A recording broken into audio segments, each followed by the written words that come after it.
The following is a sponsored program paid for by First Alliance Credit Union.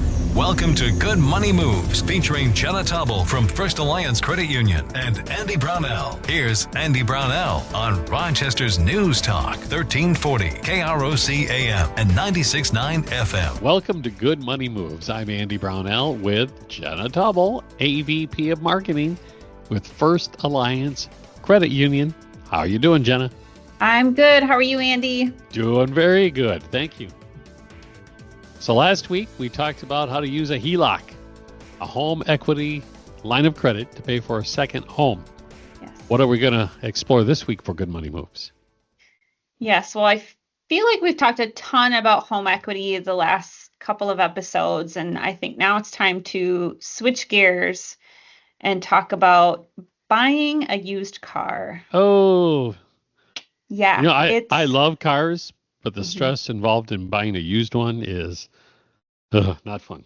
Yeah. Buying a car is actually become quite a major financial decision with the average used car listing price as of this year, at least, is sitting at about $25,000 according for used car. Holy smokes. Yeah. And that's according to caredge.com.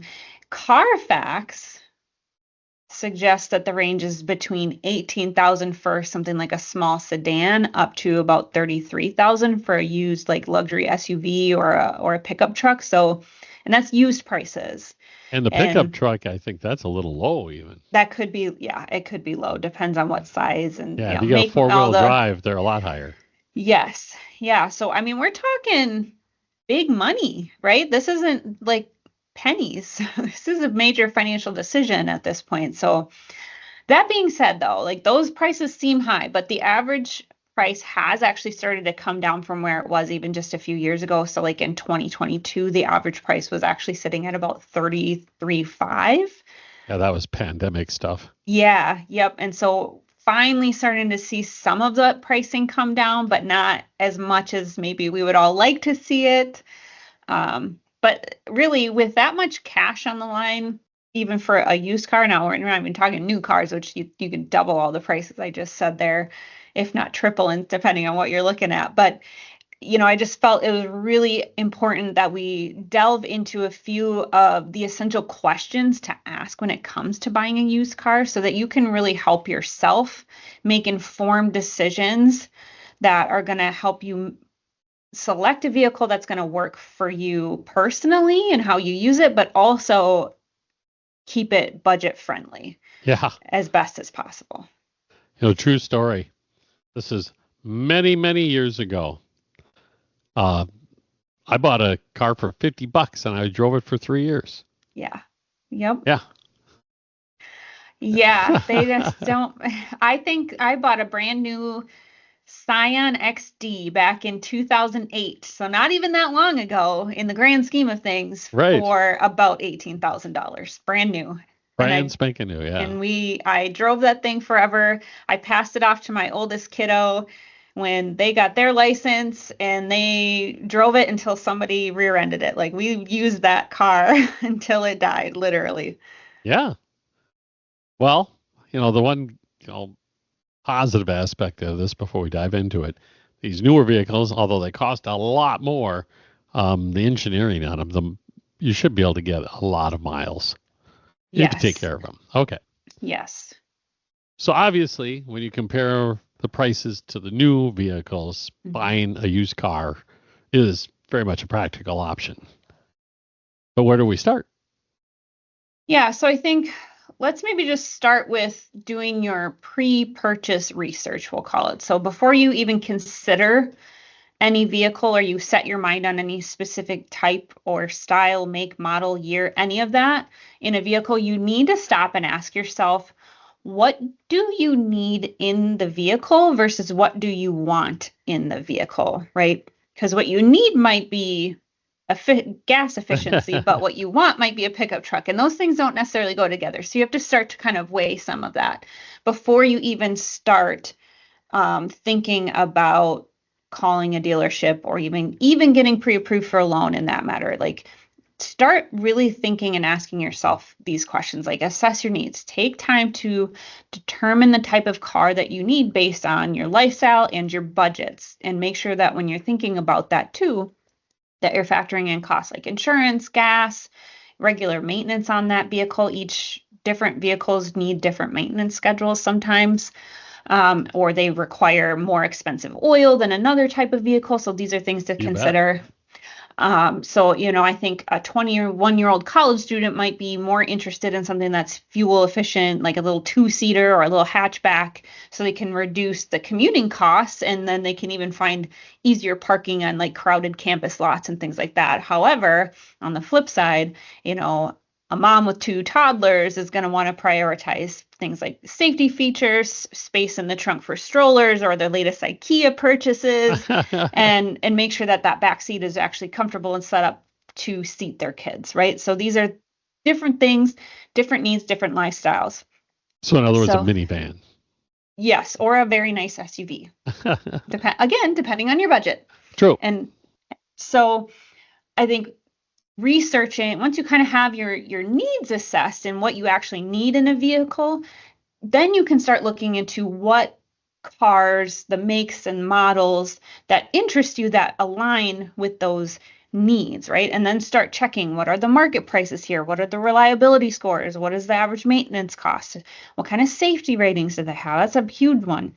A 21-year-old might be really interested in checking the crash test scores for a compact car, while the mom with the 2 toddlers who's looking at those minivans wants to make sure that they have an effective latch system rating for the child seats to keep the kids safe. So lots of different things to think about when it comes to figuring out what you need versus want in a vehicle.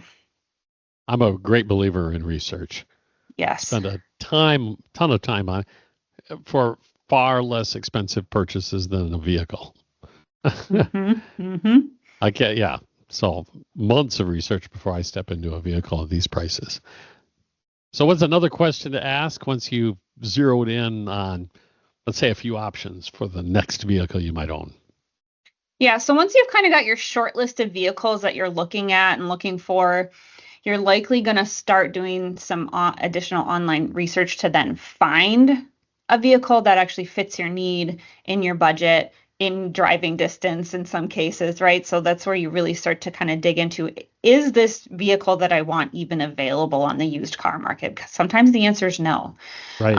And so at this point, it's kind of important to start to ask yourself some different questions as you're looking at these different dealership websites to see, okay, well, they have a car listed that sort of meets our criteria at this price. Another one a little further away seems to have a better price, but maybe higher miles. Like, what you have to start looking at that and then start thinking about the dealer's reputation, because you don't want to get yourself in a situation where you're working with a dealer who maybe doesn't have your best interests in mind when you do find that vehicle. So, and it's not necessarily always about avoiding like bad deals, but ensuring that the dealership themselves has a history of satisfactory customer service and really ethical practices. Absolutely.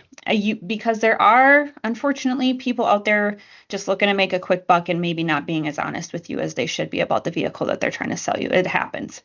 Oh, yeah. The nightmare stories you hear about somebody who drives off the lot in a vehicle they think is going to last them several years, and 2 weeks later, the transmission's out.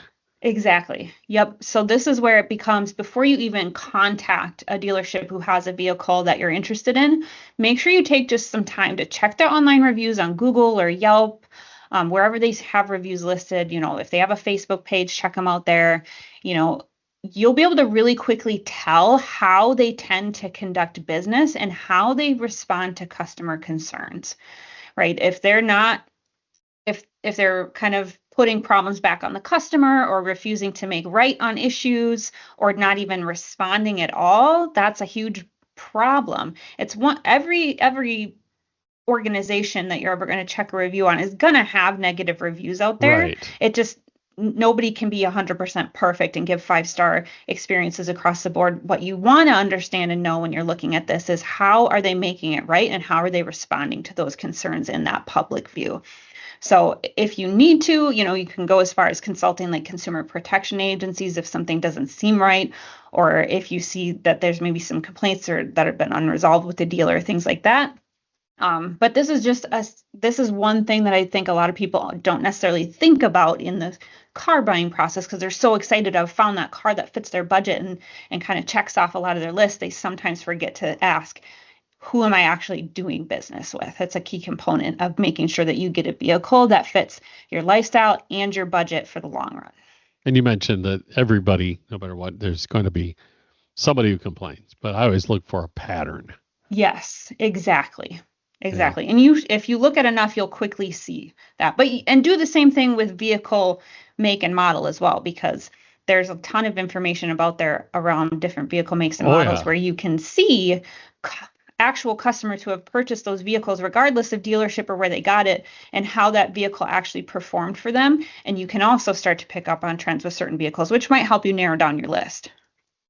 Good advice. So we're talking about buying used vehicles. Some of the things that you can do to make sure that you buy the vehicle you need at a price you can afford. Most importantly, it fits your budget. This is Good Money Moves with Jenna Taubel with First Alliance Credit Union. I'm Andy Brownell, and we'll return in a moment on News Talk 1340, KROC AM and 96.9 FM. Good Money Moves continues in moments with Andy Brownell and Jenna Taubel from First Alliance Credit Union. This is News Talk 1340, KROC AM and 96.9 FM. We're talking Good Money Moves with Andy Brownell and Jenna Taubel from First Alliance Credit Union on Rochester's News Talk 1340 KROC AM and 96.9 FM. Welcome back. Good Money Moves. Andy Brownell along with Jenna Taubel with First Alliance Credit Union. And we are talking about buying a used vehicle, what to avoid and what to look for. And I guess when we went into the break, we had just wrapped up talking about finding a reputable dealer. I'll say I'm past that. I'm at the dealership. I'm looking around. What should I look out for? Yes. So when you are in the market to buy a used car, you found the one you want, you're at the dealership, there's a couple of things to make sure that you are asking and looking at while you're there before you sign any paperwork. So it's really important to thoroughly review the buyer's guide information and ask the dealer about what the out the door pricing is for the vehicle that you're interested in before you sign any paperwork. So the buyer's guide is specifically for used cars, and it's a written document that provides important information about a vehicle and the purchase and its purchasing from the dealership, right? So the Federal Trade Commission, the FTC, actually requires dealerships to post a buyer's guide in every used car that they are offering for sale. And what is in this is the important part. So in the buyer's guide that should come with your used vehicle, it includes information about any warranties that the dealer may be offering and what the terms and conditions of that are. And exactly which systems on the vehicle it covers, because not every warranty is bumper to bumper, as they call it. Sometimes it's only for certain, it might be specifically for the transmission or specifically for, some other system, right? It's all manner of things. But the other thing it talks about is known mechanical issues with the vehicle. So if it's ever had or currently has any major mechanical issues, it also has to list the cost, what cost the dealer is willing to pay under the warranty, if there is one. And then it also has some additional advice typically listed in there for the buyer as well. So this is a really important document for you to look at and pay attention to before you purchase a used vehicle. Now, the other important piece of information, because we've talked about the cost of vehicles, and they're high right now. But that the listed price does not always include what the out the door price for the vehicle is. The out the door price should include, yes, the purchase price of the vehicle, but also the cost of the tax, license, registration, and any other dealer fees that are attached to the purchase of that vehicle, which can increase the actual cost of the car by quite a bit. So especially the taxes. The taxes. Yeah. So like these costs can actually vary by city that you're buying in. So the type of vehicle that you're purchasing is another factor. So lots of things can factor into the final cost, the out the door price of the vehicle. So for example, as of July 1st, 2023, so last year, the tax rate in Minnesota specifically for vehicles is 6.875% of the vehicle sales price. So that's not a small percentage. I mean, it's not huge, but it's not small. It's going to add on some money to that final price tag. So you should also ask about and verify that the listed price, whether or not it includes any special offers or rebates already built into the pricing. And make sure that you qualify for those rebates. Sometimes they have special rebates for students or special rebates for veterans or something like that you may not qualify for, but they may be advertising a price with that. So asking about this before you commit to a purchase is really, really going to prevent you from having unexpected financial strain and ending up having to pay a couple extra $1,000s on top of that purchase price that you maybe weren't initially intending to have to add to that vehicle price. Absolutely. A buyer's guide sounds like a gold mine. To be honest, yes, I have never seen that because it's been a while since I bought a used vehicle from a dealer, but I would have greatly appreciated that. So, yes, I've gone through the process you just mentioned. Should I go out and get a third-party inspection before I buy? Yeah, that is a great question. So even if the short answer is yes, you should. So even if the car looks perfect, there can be serious underlying issues with any used vehicle, such as engine problems or even hidden accident damage that can surface and cause problems later. And a qualified mechanic is going to be able to uncover a lot of those hidden problems. So you do want to get the vehicle inspected by a trusted mechanic that's not necessarily affiliated with the dealer. If the dealer is hesitant to allow an independent inspection on the vehicle you're interested in, it could be a red flag about the dealer. Now, that's not always true. There's, a lot of dealerships have mechanics on site, or, they're big chains and they have very specialized mechanics on site that do thorough inspections. But it could be a red flag because it could indicate that they're trying to hide a problem with the vehicle that they know about, but they're just trying to move it off the lot. So it's also why it's really important to ask about the vehicle history report. So this document actually shows a detailed history of the car, including any flood or fire damage, if there's evidence that there was odometer reading tampering, or any issues with potential lemon laws, which it does happen. So it's just make sure that you request this report to check for past accidents. It also tells you the service maintenance history, any previous owners and where they are from. Actually, and when I was purchasing my most recent used vehicle a couple years ago, I used this really quite a bit actually to understand the history of the vehicle I was purchasing, because a lot of them I was looking at actually had been brought up from places like Florida or Arizona and then traded in at dealerships up in Minnesota. So the types of wear and tear that vehicles down there are going to have is going to be different than the type of wear and tear vehicles in Minnesota are going to have. So those are some things to think about. And sometimes you find out it was a rental vehicle, and that makes a difference in how it's treated. It does, yeah, because talking about that previous ownership does matter. So really, the goal of asking a lot of these questions is to uncover as much information as possible about the vehicle's condition and history before you make that purchase. So again, that service history: has the car been regularly maintained? Past accidents: was the car ever involved in an accident? If yes, what was the extent of that damage? That's a huge component, right? A tiny fender bender is one thing, but if the frame on the vehicle was bent, that's a whole nother problem. Things like vehicle titling: is the title clean, or does it have any liens, or is it maybe even a salvage title? That's a huge important thing to know. Again, that ownership history, like you mentioned, how many owners has the car had? This can actually give you a lot of insights into the condition and potential usage patterns, because to your point, Andy, rental cars can be driven a lot more harshly than one you actually own in some cases. And there's not always a clear record of, everything that happened to the vehicle if it switched hands between owners all of the time too. Or if it switched owners a lot, it could indicate that there's actually an issue with the vehicle that hasn't been resolved and people are just trying to get rid of it because it's not a great car. So the other thing to be thinking about is then that reason for sale. Why is the car being sold? And this might help you see if there are, again, those underlying issues. So for instance, that single owner vehicle might be more desirable than one that's changed hands over and over again in a very short amount of time.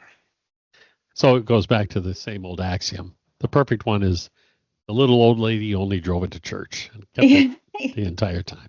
Yes. Yeah. Okay.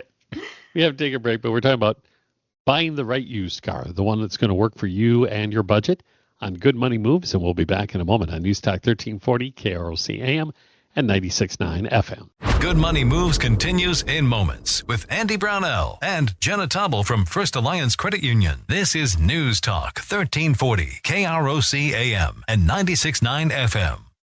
We're talking Good Money Moves with Andy Brownell and Jenna Taubel from First Alliance Credit Union on Rochester's News Talk 1340 KROC AM and 96.9 FM. It's Good Money Moves. Jenna Taubel with First Alliance Credit Union. And we're talking about purchasing a used vehicle. And, of course, asking all the right questions is a big deal, and it can make a huge difference in coming away happy with your purchase. But now, with the price tag of these used vehicles, how should we handle the financial aspects of the deal? Mm-hmm. Yeah, great question. So when it comes to essentially your payment options for how are you going to purchase this darn thing, you need to know what your options are first, right? There's cash. You can pay for it upfront in cash if you have it. That's an option.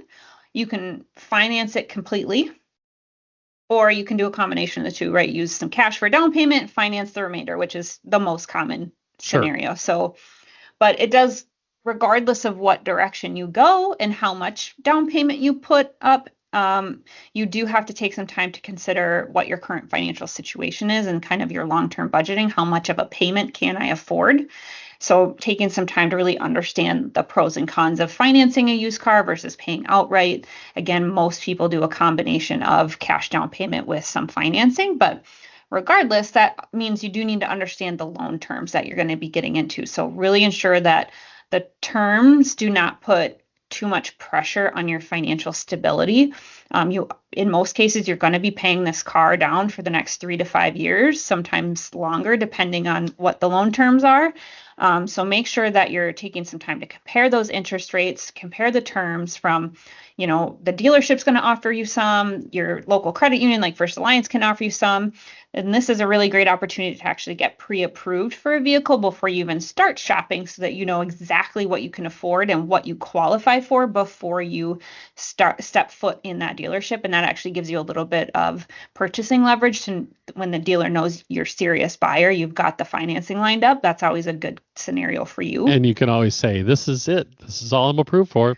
Take it or leave it. Yep. Help me find the right car. And ultimately, when we're talking about budgeting for a vehicle, you do want to calculate that total cost of ownership. So include, potential repairs, how much gas is it going to use, how much is your insurance going to go up or down with this specific car you're looking at, how quickly does the type of vehicle depreciate over time is something that can be helpful to know as well. So lots of things to consider.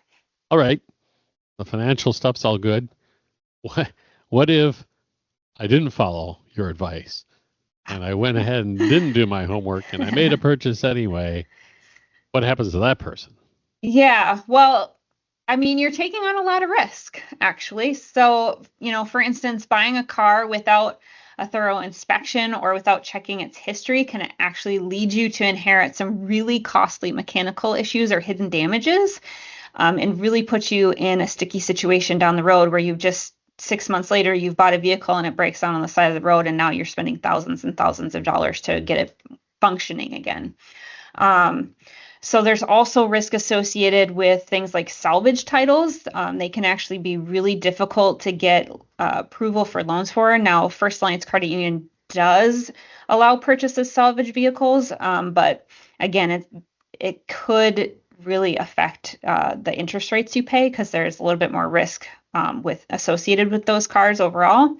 And additionally, if you're looking at a car that's like more than 10 years old, a lot of financial institutions won't finance those through a normal vehicle loan. What they end up financing those through is like a secured personal loan, which again kind of bumps those rates higher. So if you didn't take time to know this information beforehand, you could end up in a sticky situation where you're now found the car you really want, but you're actually paying more for it because of the condition or the age of the vehicle. Yeah, I didn't realize 10 years old, because there's so many cars on the road now that are over 10 years old. It's so common. It is, yeah. So I found the vehicle. I got the financing. I put the loan together. Everything's done. What do I need to know about after all that, after I bought the vehicle? Yeah, post-purchase. So I would just say kind of final things to think about is what's the return policy with the vehicle? Is there one? And some extended warranties, right? So dealer return policies, ask about those up front. Some may offer a really short duration of time where you can return the car if you get it home and you drive it for a day or two and it's just really not what you thought, or it ends up having serious issues that they were unknown, whatever. Not every dealer has a return policy necessarily, so make sure you ask about that if they have one and what the terms and conditions are of that. And just be mindful of the add-ons. Like, dealers are going to propose add-ons like gap insurance or extended warranties, and these can be really beneficial things to purchase, but they can also inflate the purchase price significantly, and they aren't always necessary for every single situation. So just be mindful of what these are before you go into a dealership, understand what they are. And if you do consider an add-on, just make sure that the cost is documented and explained to you before you sign, so that you understand what you're getting. Or if these things are of interest to you, but you don't like the prices that the dealers are offering you for these types of extended warranties, insurances, gap, debt protection, things like that, First Alliance Credit Union, we provide similar things for all kinds of loans, actually outside just vehicle loans, but at a substantial savings to our members who finance through us. We can actually get you better rates on those types of products to add on to your loan to protect you a little bit better. So, and then lastly, I would just say warranty coverage. If the car does come with a warranty, just make sure that you really understand what it is and what it does for you. Again, is it bumper to bumper? Is it only a specific system? Understand what you're paying for and what you're getting with that. Big time important to know that. So on this topic, I know we could go on and on, but we don't have time. So I have to ask you, where can I find more information about purchasing vehicles and making good money moves in general? Yes, as always, I encourage our listeners to visit our website at firstalliancecu.com. You can subscribe to our blog. We release new financial tips and advice every week. You can listen to past episodes of this show at firstalliancecu.com/podcast or on krocnews.com. You can also subscribe to Good Money Moves on Apple Podcasts, YouTube Music, and Spotify. And as always, I encourage you to reach out to our team at First Alliance Credit Union. We are here to help you start making good money moves today. That's First Alliance Credit Union, federally insured by NCUA and an equal housing lender. Jenna Taubel, thanks again. Yes. And we'll chat again next week with more Good Money Moves on News Talk 1340, KROC AM and 96.9 FM.